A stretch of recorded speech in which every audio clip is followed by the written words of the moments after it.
30 years later, progress has been made in terms of all those dreams and aspirations, but we've also faced a lot of reversals.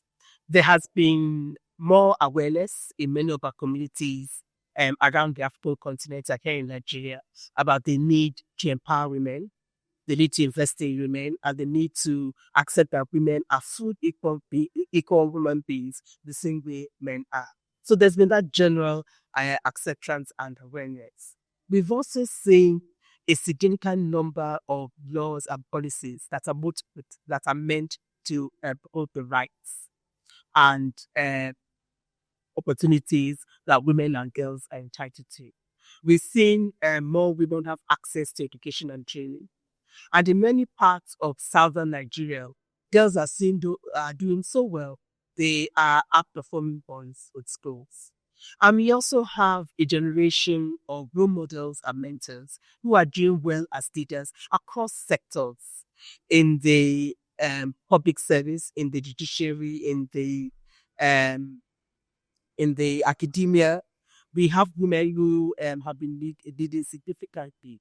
But when it comes to women actually being able to lay claim to having a full sense of empowerment, there's still a long way to go. Nigeria continues to remain one of those countries in the world where women have the least political representation. At 3.5%, we are one of the lowest in the world. Nigerian women continue to suffer from multidimensional poverty. And we continue to see a rise in sexual and gender-based violence. And even one of the gains that we made over the years post-Beijing around our joint going to school, we've come to a situation now where it is getting increasingly difficult for our girls to stay in school. In many parts of northern Nigeria, our girls are at risk because they might be kidnapped by bandits, and then the schools shut down and families are not able to send their daughters to school. In places where we don't have banditry and insecurity, we still have problems with our girls being in school because there's so much sexual expectations.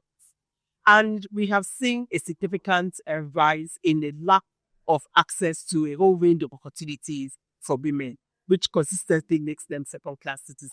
And all these issues I've mentioned are due to patriarchal norms and values, which continue to underpin every single area of our society. So we have made many gains since Koji, but these gains are at risk of being rolled back. We are here today to reflect on the gains we've made, and we are also here to think about how we can march forward. At this conference, I'm going to be hearing by some women like myself who were at the Beijing conference and fought for a lot of the issues I've mentioned.